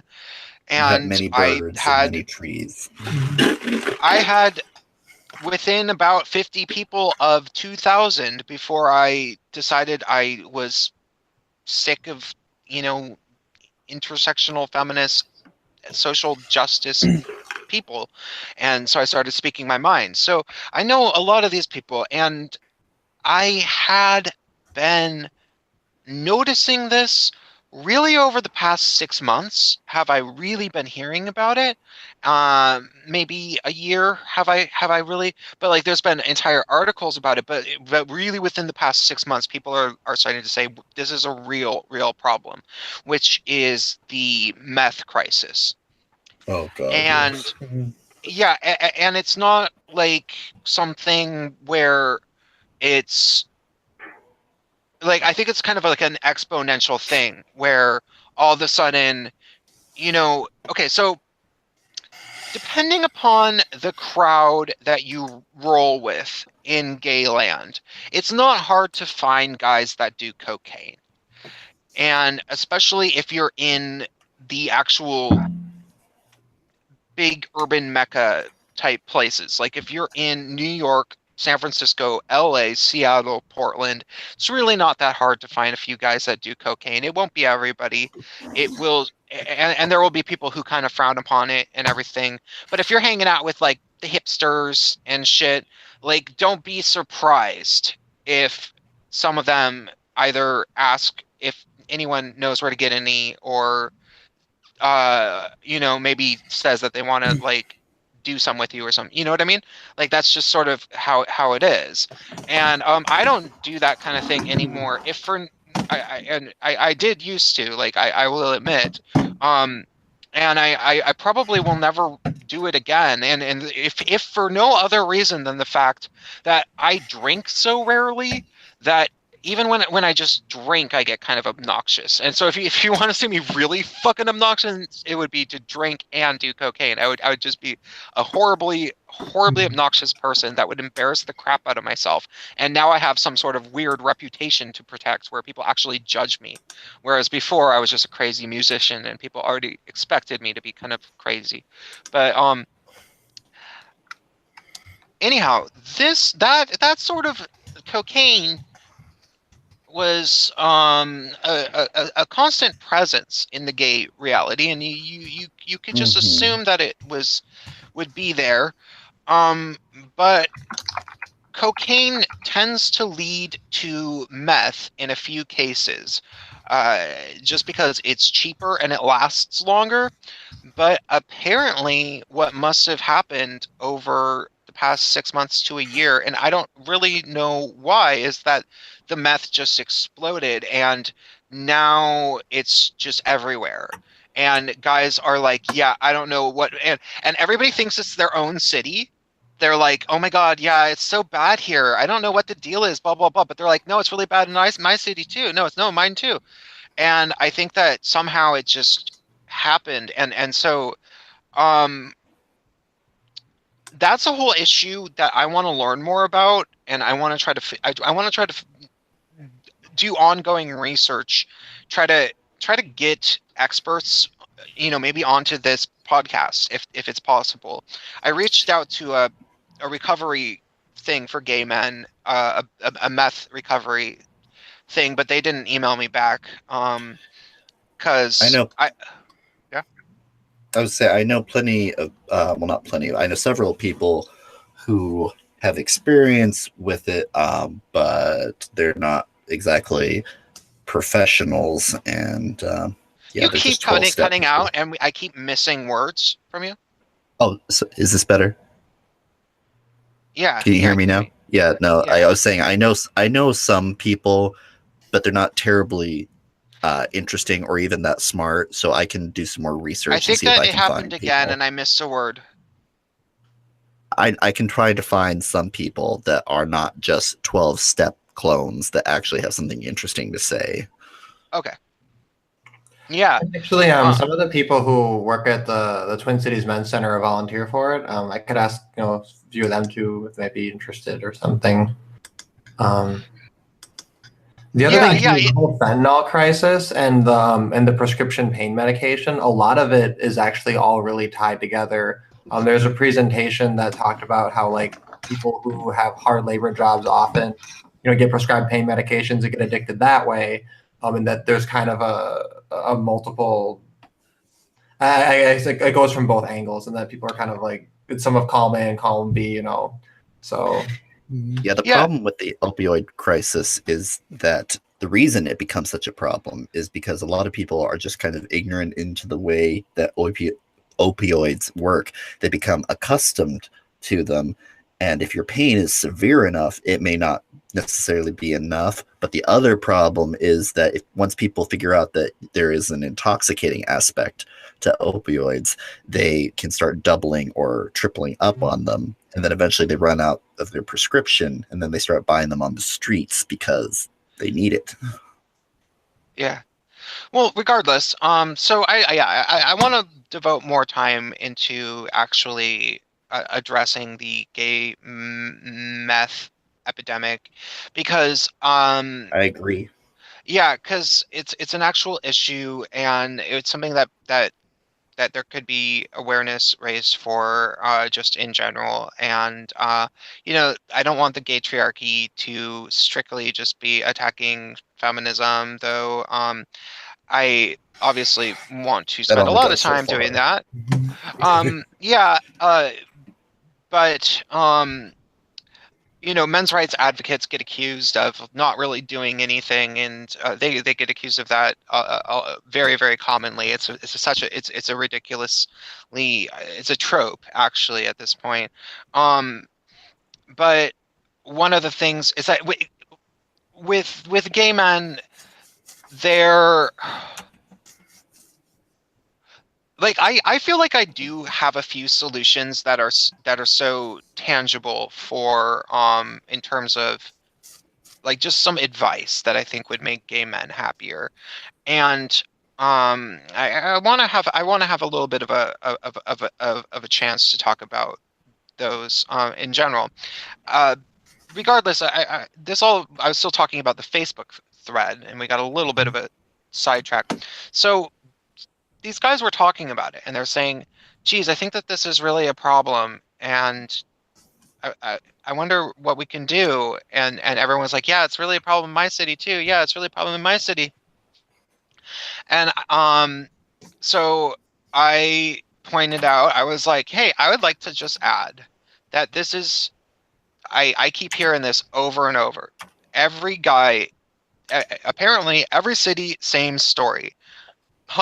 Hundreds and hundreds of gay men ruining themselves, destroying their fucking lives, getting HIV, committing suicide, overdosing, wrecking their lives, wrecking their communities, gay men. And there should be a bunch of support for this. Like, we should be handling this problem. And yet here we are just sitting here whining like, oh, this is a real problem. But like, there are gay nonprofits. There are things that are supposed to be for this. Why aren't they getting anything done? And can I chime in on this? I know I'm going to spill the beans on what Katz and I are doing, but they'd rather give their money to like the SPLC and Media Matters and actually help. because Yeah, he's done some great research on this, Really? more Yeah. than I even know. Yeah, I even know what to do. They give their money to Media Matters. Yeah, there's this one group called Horizons Foundation in San Francisco. They gave $60,000 to Media Matters. What a bunch of cunts! Fuck that! Oh, here's the kicker. There's 7 organizations that deal with mental health in the Bay Area. They got 70,000 between all 7 of them. Oh my god. Yeah. I want to fly down there. You tell me who is the head of that fuck. I will track them down.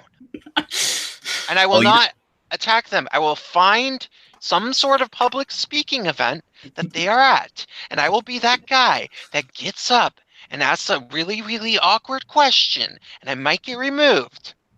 And I'll say, don't tase me, bro. And it'll be worth it. Bacon. No, because Media Matters is so fucked up. I mean, the SPLC is so fucked up, but like Media Matters is maybe even creepier if you actually learn about what they do. It is like Media Matters. Okay, so Fox News and whatever, I don't know, fucking Rush Limbaugh or whatever, they kind of, tend to say the same stuff or whatever. Media Matters, if you've noticed that the CNN, the New York Times, and then, like every other major supposedly reputable outlet that stopped being reputable by the end of 2015 at the fucking very, very latest. And then the entire blogosphere, all of social media, what is considered fake news, what isn't considered fake news, blah, blah, blah, blah, blah. Who decides? And also, why is it that like some fucking fake ass news story will come out like, oh my god, there's all these misogynist game players that call themselves gamers and they're rallying under a group called Gamergate and it's harassing women. It's a hate campaign. Why does an article about that literally come out on the same day in like 12 different publications? How does that happen? Like, where did they organize that? And, well, Media Matters is the mothership of all of that, like media corroboration, and it's a multinational outlet. So it works with, obviously, with the DNC, but also with the EU and with things like the Guardian UK and the BBC. Media Matters coordinates, and basically they corroborate their stories so that it's like, okay, if all of us say something, people are going to believe it. And so they lie like all the time, probably most of the time. Like Media Matters is like, okay, how are we going to come up with believable lies? It's propaganda. Yeah, it's beyond fucking creepy. And the fact that they're taking like the money from wealthy gay men who want to believe that they're helping their communities, that money is going to Media Matters, like it makes me furious. Bacon, I'm going to say that like all I did was basically come up with a faint idea, and you've come up with more information I even know what to do with. So I officially pass you to Prince of Queens, whose diabolical brain will actually, and much larger platform, will be able to make use of your research god powers.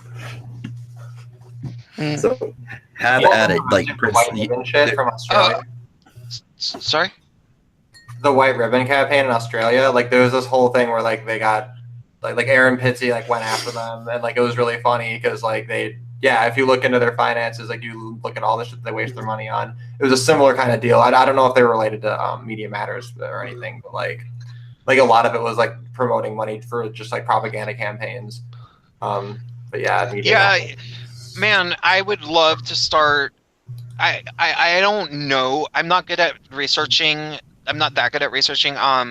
Bacon is. Yes, I am.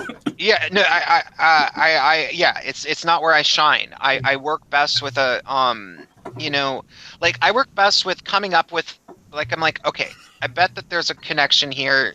It's your job to find it. And then sure enough, sure enough, the person that I asked to do that for tends to be able to find it, and they just don't know where to look. And, like, they don't know which. Do you know what I'm saying? Like, Yeah, I come up with the conspiracy theory, and it more than often it maybe is not exactly what I thought it was, but okay. Yeah, because I would love to start exposing these gay male organizations.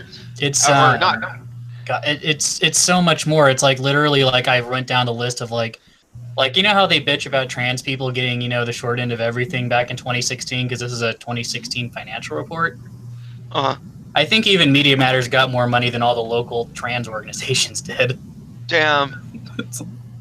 So I'm just like, you guys are so full of shit. I mean, I don't understand why people aren't digging through their financials and saying, hey, what the fuck is up with this? Yeah. Regardless, I said in this thread when they were talking about the meth crisis, I was like, yeah, well, theoretically there should be support for gay men. There are nonprofits. There should be a system. Like, we should be handling this problem with our community, but we're not. It's been this growing problem that we're not dealing with it, and we're all sitting around twiddling our thumbs and crying when another friend of ours ends up dying every fucking time. We don't have a solution at all. And the nonprofits that we do have, guess what? Guess who runs them? Fucking feminists. And that's a shame. I don't think that they're helping. Because, I mean, obviously they aren't. Because, yeah, well, and it's like, because the GLBT organizations didn't used to all unanimously be run by feminists. And sure, there was a lot of meth in the 1990s, but it actually went away. Like, it did. It really wasn't as popular last decade, and gay men were way cooler last decade, just in general. Like, they weren't all they list. There was a lot of like punk rock and gay men were just way cooler. They're just like, we had the best music. We were cutting edge. Now we're just sort of there. We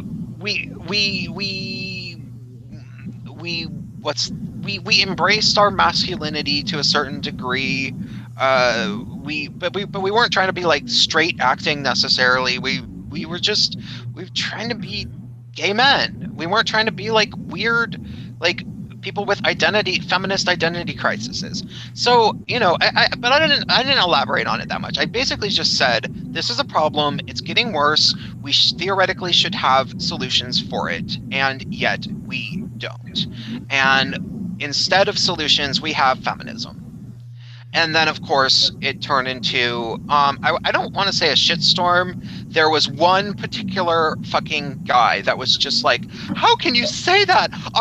How can anyone, desecrate the glorious name of our sisters? I will not stand. And it's like, okay.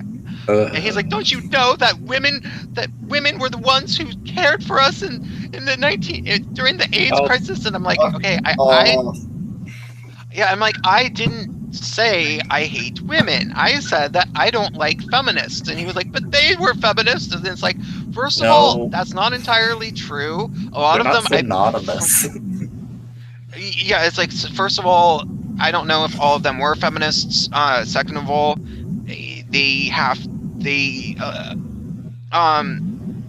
synonymous. Third, the women who helped gay men during the AIDS crisis are not the same as the non-binary identified feminists who are abusing us today.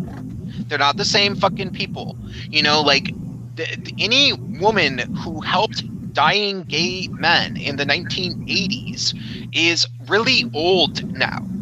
The people who are fucking a problem are the goddamn, like, Cat Blacks of the world. Like, talking about gay men constantly groping women or some shit. I don't owe Cat Black, first of all, she's trans. Second of all, she was probably not even born in the 80s. I'm pretty sure she was born in the 90s. Like, the audacity, but these guys were like I was just trying to explain this, something that to us, because of the fact that, we've been talking about this very topic as it relates to gay men specifically, for years, at this point, like I have been, and you guys have been following my channel, and you know, uh, this is something that's completely we've been talking about for years. But there's countless gay men who have it's never occurred to them that they're allowed to say to feminists that they aren't appreciative of what some women did in the 1980s. And so when I just said, you know what? They're not helping us anymore. They aren't doing, what has fucking feminist women done for you lately? Like when I said that, they were shocked, and they kept writing the nerve over and over. But it was funny because I started linking them with stuff. Like they're like, you're just saying that. I mean, and I was like, oh yeah, I'm not the only one who's said that. Like here's a whole book called The New Gay Liberation: Escaping the Fag End of Feminism. Here's an essay written in 1976 that shows that this is a problem that always existed with feminists. That was just pre-AIDS. And here's all these videos, like I linked like 4 videos, and well, obviously, you're just a walking, talking contagion of wrongthink. Yes.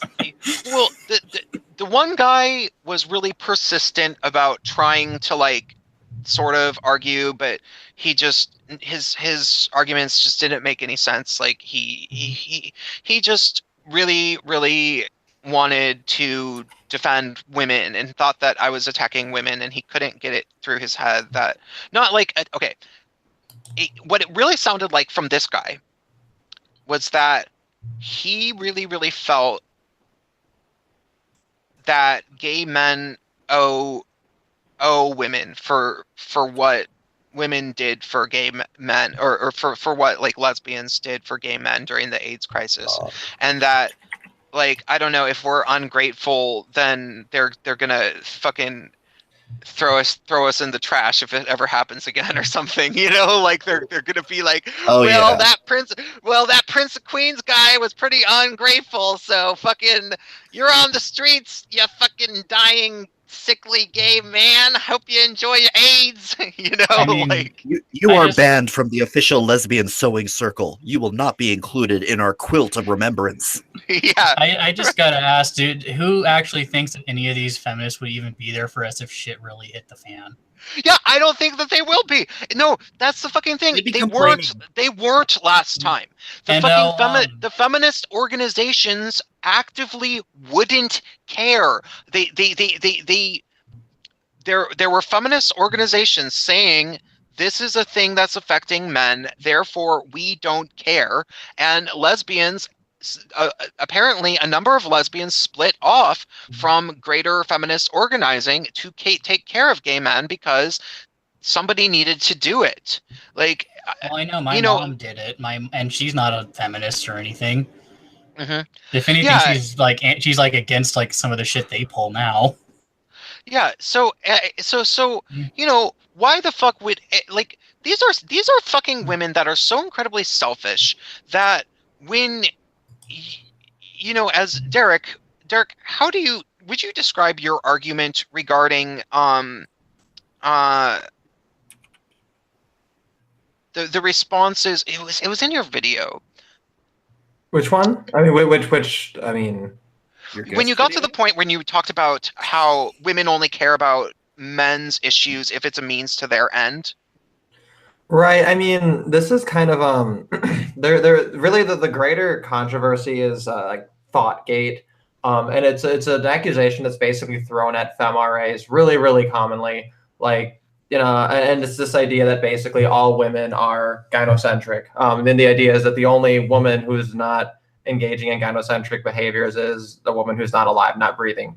But it's taking kind of this extreme stance, and essentially it gets conspiratorial to the point where basically femRAs can never be good enough because you can always find some way to say like, no, here's her secret plot to actually manipulate men into doing their bidding.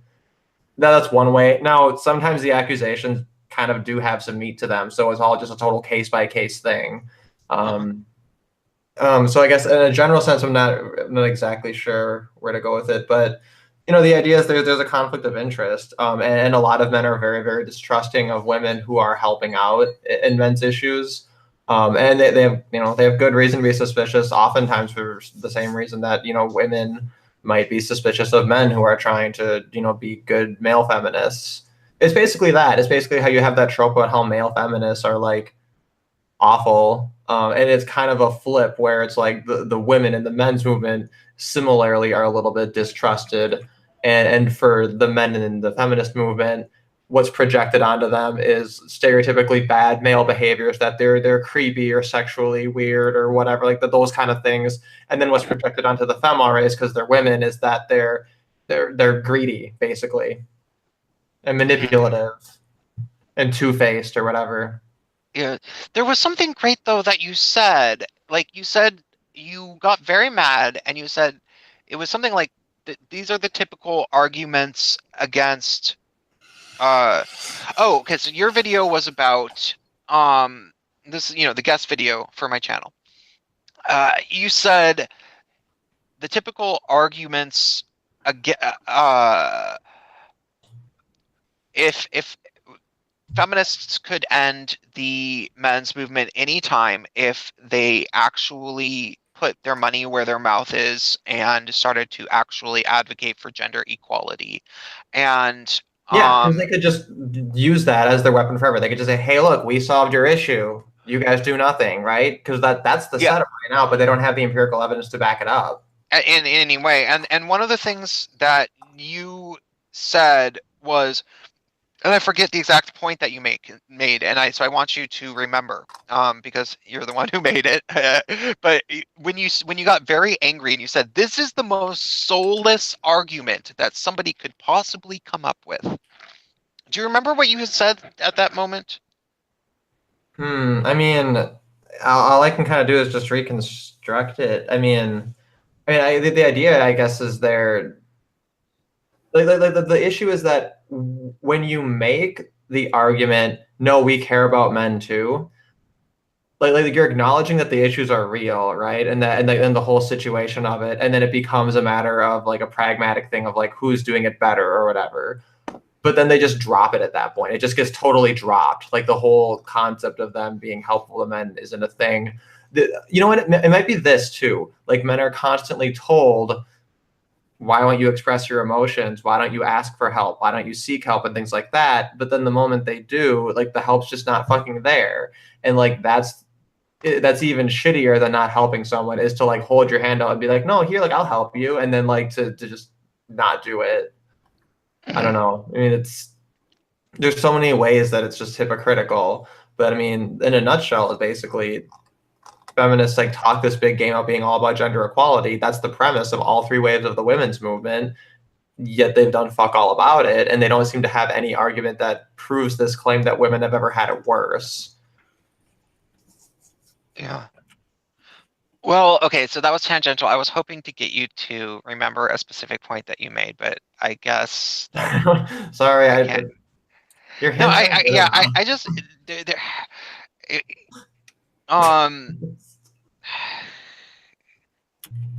I think that they were saying like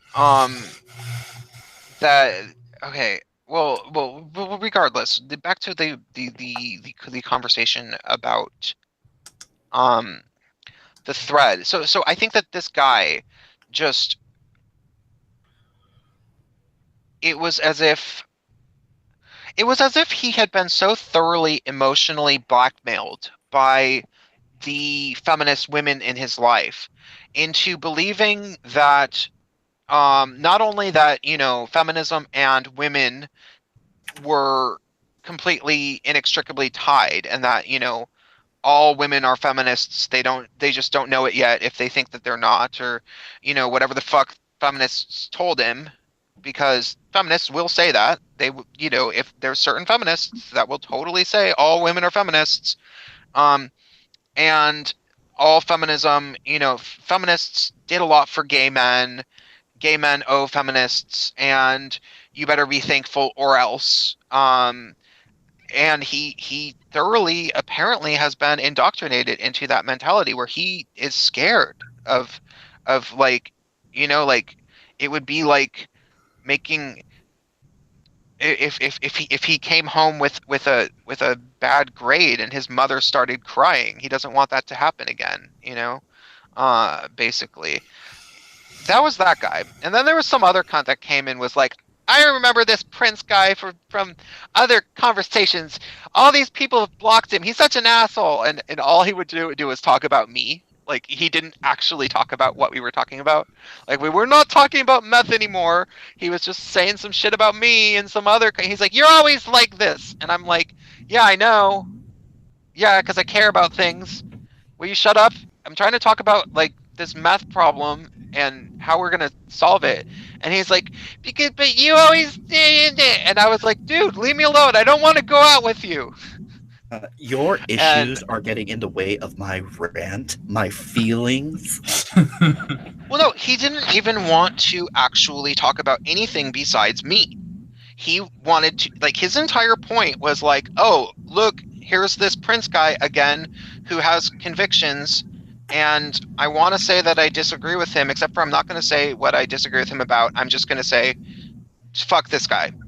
And it was kind of a shame because we were trying to talk about, meth and what I think might do to sort of help the situation. And I was actually offering an idea, which would be getting feminism out of the place where it has a monopoly over all of LGBT, nonprofits. Like, it doesn't have to have a monopoly and try to, like, tell us that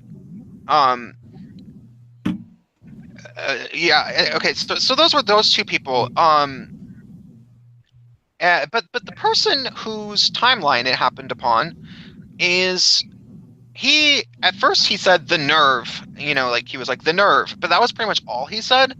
But then I told him, I was like, look, dude, I don't want to say his name, but I'll just say John. It's not his real name. I'll say, John, like, I offered at least 5 or 6 different links about information. Now, I'm not demanding that you end up agreeing with me in the end, but it's not like I'm just saying some shit and it's like my opinion. You can look into the information for yourself. And I really, really hope that you do that, because I'm actually trying to solve a problem.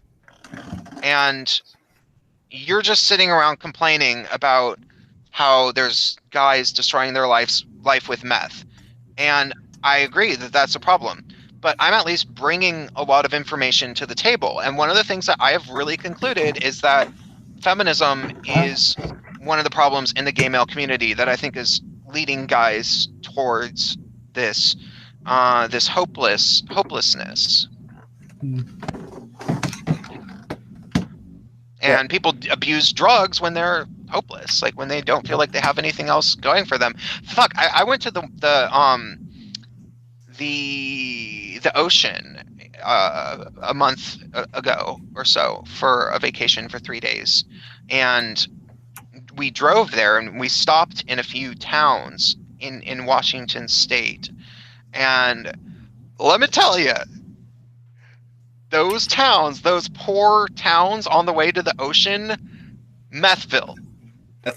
Like, obviously, like it was not cute. And like, we were, we stopped and we ate lunch in one of them. Like, we had to get something to drink, like I wanted some like seltzer water or something, and we went to this like little kind of like deli type place or whatever, and like, we should have parked somewhere else besides there, because it was like, oh my god, like some young people came by, like they're probably in their early 20s or so. One of them had like a stroller, like this couple had a stroller, but they were both obviously drug addicts. And then they were meeting some guy, and the guy came up and he had like fucking tattoo on his face and shit, That's never a good sign. No.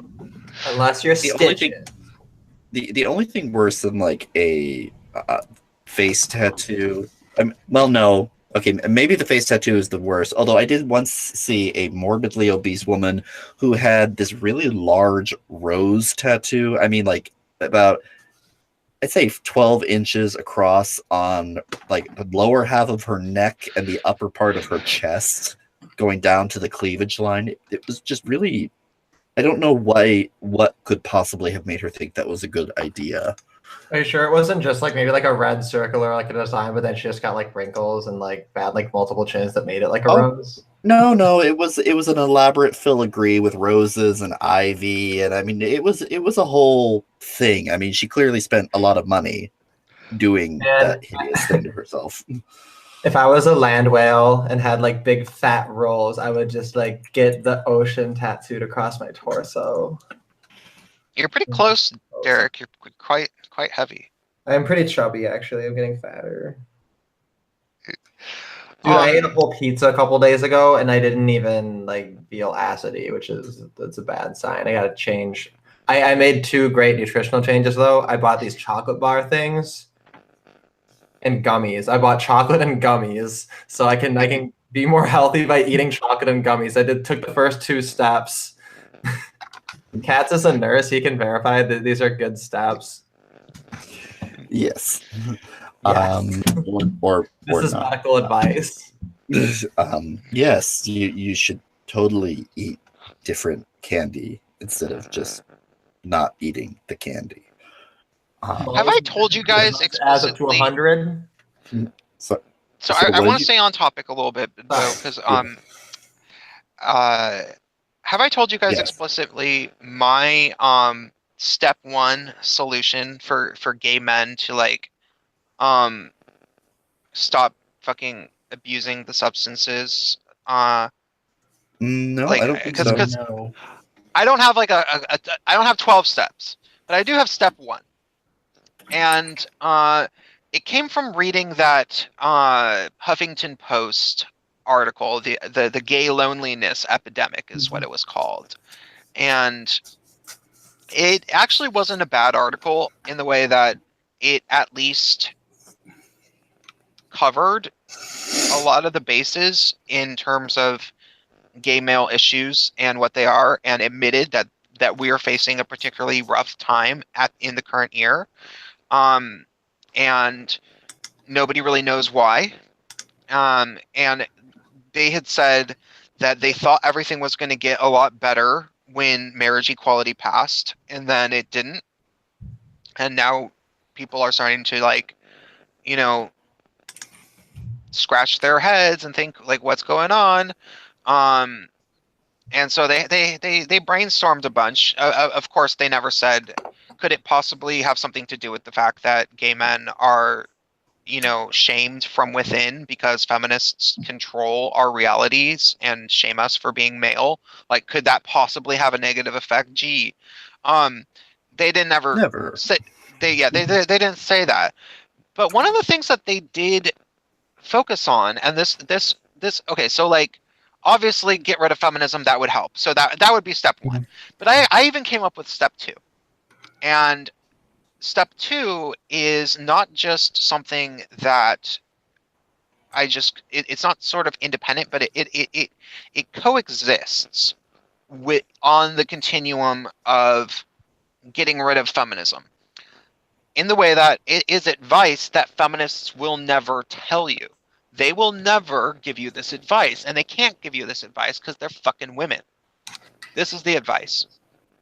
So in the article, they talked so much, like half the article, I swear to God, was about how gay men abuse substances because they are lonely, and they're lonely because they get rejected all the time, and it hurts their self-esteem, and they feel bad about themselves because they get rejected at the bars and on the hookup profiles, and so then they use a bunch of substances, and rejection sucks so much, and fuck that, and basically, right? And I was thinking about it to myself, and I was like, okay, yeah, maybe that was like part of the reason why I abuse substances in my in my early 20s or something. But no, that stopped. Like I got over that, and I did it successfully and very explicitly when I got to San Francisco. And it got to a certain point when, like, I had sex with so many different hot guys and dated so many hot guys and had so many hot guys like fall in love with me and like pursue me and shit. And that, okay, it sounds like I'm totally bragging, but like fucking whatever. You That gotta was check just that me box, I think, personally. once per stream. What? You gotta check the humble brag box once per stream. Humble brag. No, that's basically a full blown brag. That's just But a whole you got some credit. but what the over the course that this just happened to me very very randomly, but I think that it's what happened to me is something that could become a skill that gay men could try to teach each other. Over the course of me hooking up with all these different hot guys and you know, being like really really into a guy, being like, you know, like meeting a guy and being like, that guy's the hottest guy in town, or like not just hottest but like coolest and hottest, the most eligible guy to date in town is this specific guy, I will date him. And sure enough, give me 3 weeks and we were dating and he was in love with me and we date for 3 months. Horrible relationship, but I got what I fucking wanted. We did fall in love. You know, things like that kept happening to me and it was cool. But then I also would get pursued by one guy and not really want to date him, but he was really really hot. Or I would accidentally have sex with some guy that I wasn't really so into and I would reject him, and but he, you know, he was okay looking, and like these things just happened over and over and over. And then I realized, wait, I don't have to fucking care at all.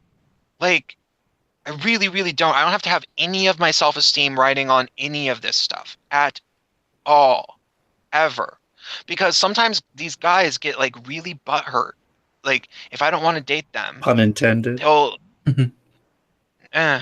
dude. So, no, not pun intended. Sometimes these guys will get like really, really annoyed because of the fact that like I wouldn't want to date them. And then I started having to think to myself, do I ever get like that? Because it's really fucking annoying when I have no problem with the guy. I just don't want to go out with him and he gets all offended.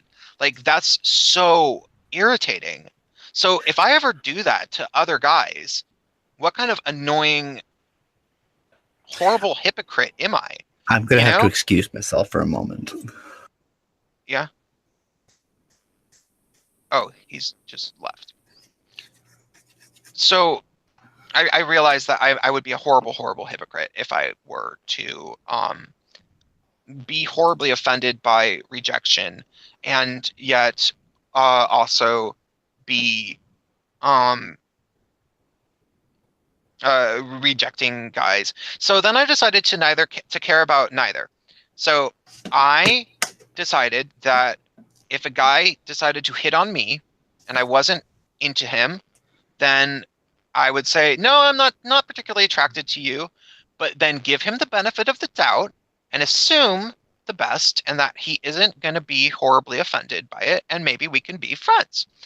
In turn, if I decided to hit on a guy and he didn't want to have sex with me or date me, then I would just say, and if he said, no, it's cool, but we can still be friends, then I would actually legitimately just be like, okay, cool, and try to like actually be his friend. And I did that. And I was so much happier once I started doing that. And like, but it took a little while. It took a while to train myself to do that, and to get used to the fact that there are other guys out there who are legitimately like that. And granted, they tend to be guys who are pretty conventionally good looking and generally socially agreeable guys that most people want to hang out with. But man, hanging out with guys that are like that makes you so much more fucking happy. And so just getting over this idea that you have to care about being rejected, or that rejecting other guys is some sort of bad thing that they're going to care about. Because if you don't really care, life is just a lot better as a gay guy. But that's something that's very distinct to gay men. Gay men can get over this notion of being rejected and just not care about it. Now, women can't, and they never fucking will. Women, if a woman gets rejected, it's going to hurt her feelings really, really, really bad. And there's And she'll biological punish every reasons for man. that. Like if a woman gets rejected, that could mean the abandonment of her children, biologically. That could mean all sorts of things. That could, if a woman has sex with a man, gets pregnant, and then he leaves, then she's screwed, right? So she has to be really, really choosy about who she has sex with. A choosy Susie. Sorry, go ahead. What? She's being a choosy Susie. Something like that. So she has to be quite choosy, and so when a woman decides that she definitely really does want to be with a guy, and then he rejects her, it's much more of a big deal. But men, so they're wild oats. They're attracted to a lot of people, right? Well, one of the things I think kind of happened, and I don't know if this was always the case. I honestly suspect that there's a very high probability that this wasn't always the case. But somewhere along the lines, like somewhere along the way, during the 1990s, it became really, really, 80s and 90s, it stopped being culturally acceptable for gay men to have lots of sex. They still did, of course, because they're men, but there was a lot of slut shaming in the gay male community because of AIDS. And also, the feminist influence came into being, and then also guys were coming out at earlier ages, and guys in high school. So instead of going to college and coming out, or going to gay bars and coming out that way, gay guys in the 1990s were starting to come out at high school and be the gay best friend to the popular girls, and that kind of shit, like I was. And when you're a gay guy and all your friends are girls, you get socialized to care about dating in the way that a girl would. And you start to condition yourself to think it's a really, really huge deal if you're into a guy and he's not into you. And you start thinking that way. But you don't have to fucking be that way. You're not a girl. And especially considering the fact of how many guys you might end up rejecting yourself. So if gay guys were to just think about it in those terms, like, wait, I know it's really, it can hurt your feelings if you write to a guy on Grindr and he writes you back and he says, lose 20 pounds and maybe we can talk, or something like that. Like, I know that really hurts your feelings. However, how many guys do you reject on Grindr every night? Every time you go on? Like, how many messages do you not even respond to at all? Think about that. What type of hypocrite are you if you're acting like you're allowed to have your Standards. feelings hurt? What? They have your standards, your choices. Choices? Like your choices of partner, like to be who you exclude, who you accept. Yeah. Like, you probably reject just as many, if not more, people than who reject you. And that, yeah, there you are trying to play the victim about it. And maybe instead of having, these weird long drawn out conversations about the pain of rejection, and then I don't know what their solution is, like learning how to cry better or fucking whatever. Like I imagine that's the like, oh, rejection sucks. What if there's a little bit more of an emphasis on telling these guys to man the fuck up and remember that you're a man and that you're dealing with other men, and that it's that, like, do unto others as they would do unto you. Like, get fucking used to it. If you're gonna reject guys, expect to get rejected in turn. That's what gay dating is like. And I don't ever hear anybody just saying that. You're right, and it's something I think that is coming from the feminist influence on the gay community, because talking about masculinity, there's this idea that gay men are like, we're gay first, and like, yeah, we're men, but masculinity is not important, and now gender is not even that important. So we're starting to see the fruits of an entire generation of young gays that have been never taught what masculinity actually means, how to deal with it, because you have it, whether you think you do or not. I mean, you can wear all the glitter you want, you can really, camp it up, but at the end of the day, you're still a man, and there are certain realities of being a man that your choice of accessories and affectations are not going to change. Yeah. Yeah, well, I know one thing that I've seen this a few times on various gay news sites about if you don't date someone, you're transphobic or whatever they're bitching about of the day. And I'm like, hey, if someone doesn't talk to you or is a dick, just block them and move on. They're not worth the space on your app. I totally agree. I don't want to be the bearer of bad news, but I have to work in the morning, and we started a bit later than we normally do. But do you guys have any closing remarks that you want to tie this all together with? Well, I just think it's great that now Prince of Queens is going to be doing gay PUA content. I fully support this. Is that what it is? What is PUA? Pickup artists. Oh.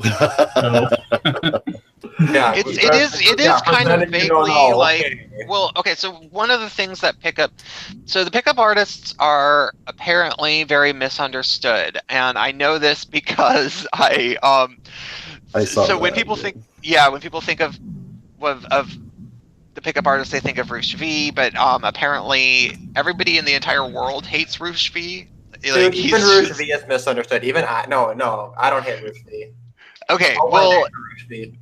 No, okay, MRAs don't particularly like Roosh V as a whole, I would say. I would say most MRAs are not very fond of him. Fucking destroyed him. It was super funny. Sorry, that's all.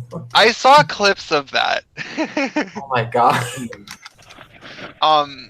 But she was in character and she beat him in debate. Wait, regardless, some fucking 4chan-y girl that gets on streams. She became famous by showing up to Shia LaBeouf's thing and yelling, "Normies, get off my street, or some shit like that." And then she became 4chan famous and sometimes shows up on live streams. She can be pretty funny. I watched a long live stream with her just talking about herself for like an hour and a half, and I actually found her rather amusing. That's the thing. It's hard to explain to anyone outside of the internet. That's the thing. Like we will never be able to explain Brittany Venti to aliens. That's on the list. That's just they're just gonna be like, I don't get it. Yeah. Well, okay. So I made a video where I sort of talked about Roosh V, and Roosh V is supposed to be the big pickup artist, and he I forget he was the guy that wrote the essay saying that rape on private property should be not a crime because he thinks it would be harm reduction or some shit like that. Yeah, brilliant. He's right. And the point of it is to show people that they're hypocritical when they talk about victim blaming, because they'd rather have more people get raped than be victim blamers. That's the point of the article, and that's why it's so funny. It was brilliant. It was totally brilliant. Yeah, I got it. No, I listened to Karen Strawn's interview with him where they actually explained the point of it, and I remember it being like, okay, I can see the point of it. But No, he is not. He's not that cool though. It's not like he's like you get into some weird shit, dude. Roosh V he is not endorsed by me, and you can endorse him all you want, but on the public record of the Gaytriarchy podcast, he is not somebody that I could say is allowed to be on the friends and family links at the bottom by any means. He is not Gaytriarchy certified. But he's not. He's definitely not nearly so bad as people make him out to be. He's not like this horrible person that actually wants to rape women, like they will say about him. But even amongst so he's supposed to represent pickup artists, and I didn't really know what pickup artists were, but I mentioned something about pickup artists and I talked about Roosh V, and then some actual pickup artist guy said, "No, you're wrong. Can I live stream with you and correct you?" And so I said yes. And so then this guy ended up being he actually has Asperger's, and he explains to me for an hour, basically me just sitting there being like, oh, for an hour as he goes on and explains what pickup artists actually are. And it's basically the art of straight men coaching each other in terms of how to date and how to get what they want out of relationships. If you want one night stands, this is how you get them most effectively. And also don't get accused of being raped. And it did start out with a little bit of dishonesty, like, how this is how you pick up a woman, and they would say, yeah, you can tell her that you want to marry her and maybe she'll put out blah blah blah. But then they realized that actually wasn't a good strategy, so pickup artists don't actually really train each other in that anymore because it doesn't work long term. It turns out they evolved. Yeah, they evolved. Absolutely. So that's what Derek was talking about in terms of me talking about this like gay male rejection thing. It is kind of similar to that. It is. I like that. Okay. I don't have anything to say more. It would sound like I did, but I don't. It's funny and ironic because like gay men are sluts. So like that's why a gay PUA is like a funny joke. Like it is. I will say this though, like at least on Grindr, the younger gays are horrible prudes and just like really like if I see one more like 18-year-old twink on Grindr that says I'm not here for sex, I'm like, bitch, get the fuck off this app. Then what you are literally taking up bandwidth. I'm not paying for Grindr extras just so I can talk to your glitter ass. I'm on Grindr for the one. Like the 1D. Younger gay guys have always been like that, though. They've always pretended not to be slutty. When little princesses. Well, in which case, I have to say then, all younger gay men, I hate you. I think it has to do with I think it has to do with the female friend group in high school. They're fresh out of high school. They think that they're supposed to not be slutty. I was closeted, so I was as whorish as I possibly could be. Well, not possibly. I still had standards, but you know what's funny is all my friends used to be women, and now like none of them are, and I have no idea why. Yeah, I have no idea either, Mr. Radical MRA. That I was gonna say I could think of a few possible maybe. I didn't do anything. Well, on that note, Bacon, you want to have the final break? I guess so. I was just gonna say most of my friends are guys as well, and the people that I know that are women are generally pretty how do I put this, easy.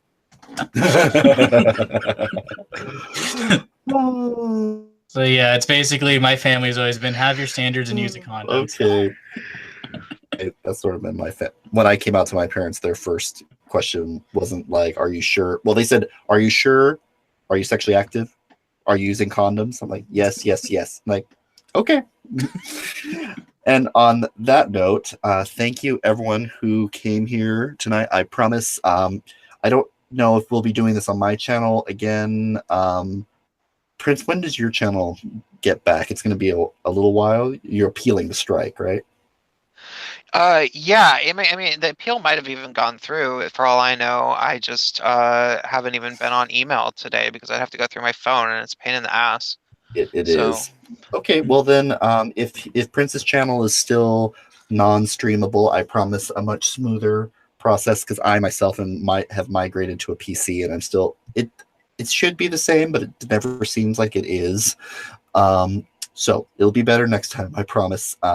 Prince of Queens, Spaceman, Bacon, love all of you. And thank Thanks you, for audience tuning in, members. everybody.